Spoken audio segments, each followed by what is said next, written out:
Halo semuanya, perkenalkan nama saya Berta. Pada video kali ini, kelompok 1 akan membahas tentang pengambilan keputusan penanaman modal. Adapun materi yang akan kami bawakan yaitu yang pertama, pengertian sistem pengendalian manajemen. Yang kedua, ada struktur pengendalian manajemen. Dan yang ketiga, proses pengendalian. Apa sih pengertian dari sistem pengendalian manajemen itu? Halo, perkenalkan saya Novi. Di sini saya akan membahas materi tentang pengertian sistem pengendalian.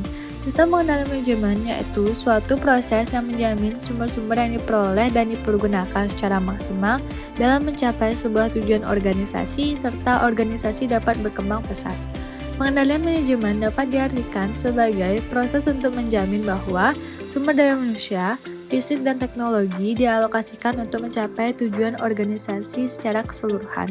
Selanjutnya ada struktur pengendalian manajemen. Yang pertama yaitu struktur organisasi strategi.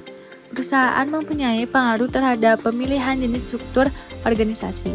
Struktur organisasi yang dapat dipakai akan mempengaruhi semua rancangan sistem pengendalian manajemennya. Pertumbuhan dan perubahan lingkungan organisasi mempengaruhi struktur organisasi tersebut, khususnya pada bagian pembentukan departemen-departemen di dalam organisasi. Selanjutnya akan dilanjutkan oleh teman saya. Halo, aku Ngurah. Di sini aku akan melanjutkan materi mengenai tujuan akuntansi manajemen. Penyusunan departemen-departemen dalam suatu struktur organisasi dapat digolongkan ke dalam 3 cara utama, yaitu yang A ada struktur organisasi fungsional, yang B ada struktur organisasi divisional, yang C ada struktur organisasi metrik. Dan yang kedua, pendelegasian wewenang dan tanggung jawab. Setiap pusat penanggung-jawaban harus mempunyai suatu wewenang dan tanggung jawab sesuai dengan ketentuan yang telah ditetapkan oleh organisasi yang bersangkutan sehingga tidak akan ada yang melanggarnya.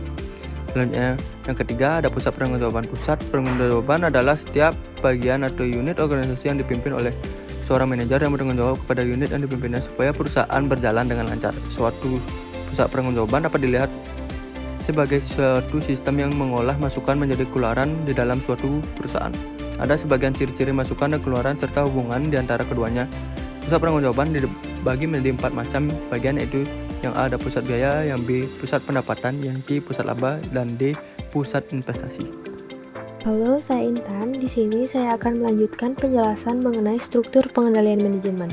Yang keempat adalah pertanggungjawaban akuntansi, di mana pengertiannya merupakan sebuah sistem akuntansi yang dibuat sedemikian rupa sehingga pengumpulan dan pelaporan biaya yang diperoleh atau didapatkan sesuai dengan pusat pertanggungjawaban di dalam sebuah perusahaan.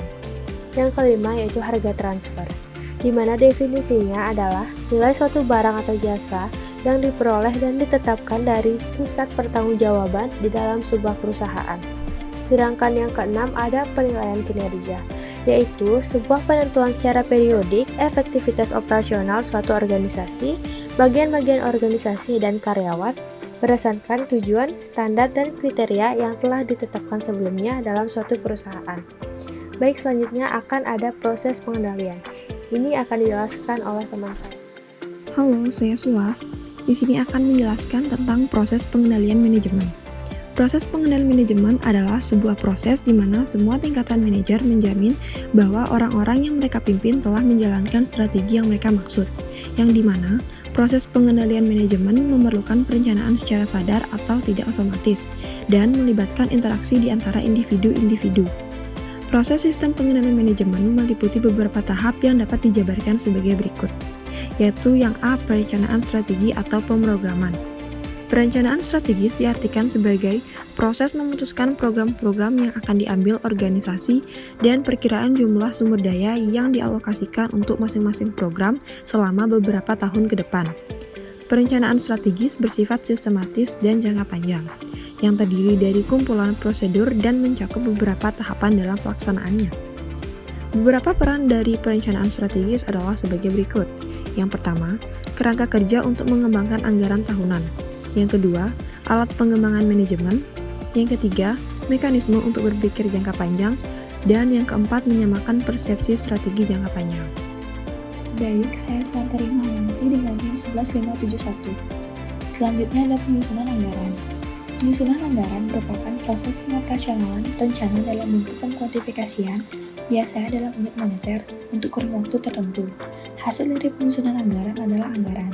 Proses penyusunan anggaran pada dasarnya merupakan suatu proses negosiasi antara manajer pusat pertanggungjawaban dan atasannya. Beberapa karakteristik utama dari sebuah anggaran yaitu yang pertama, anggaran mengestimasi tingkat laba potensial dari suatu unit usaha. Yang kedua, anggaran dinyatakan dalam satuan keuangan.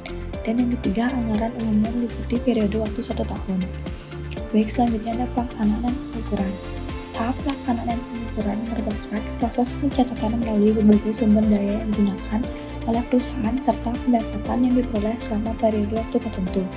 Dalam tahap ini, catatan akan dikategorikan menyesuaikan dengan berbagai program yang sudah ditetapkan oleh pusat pertanggungjawaban.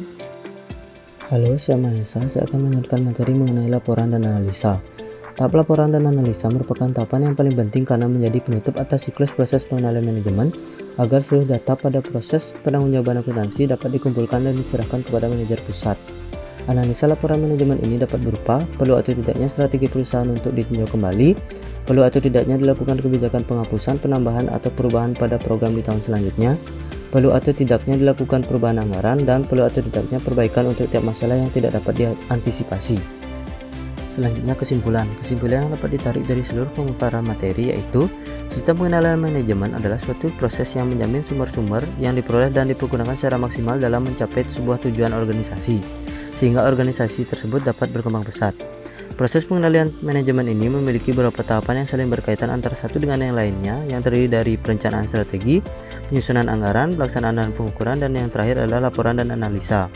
Tanpa adanya rangkaian dari pembentukan struktur maupun proses pengendalian yang benar, maka suatu perusahaan tidak akan bisa mengendalikan sistem manajemen perusahaan tersebut. Maka sangat penting bagi perusahaan memiliki sistem pengendalian manajemen yang baik dan benar. Baiklah, itu dia materi yang dapat kami sampaikan pada video kali ini. Semoga bisa bermanfaat dan menambah wawasan kalian. Terima kasih.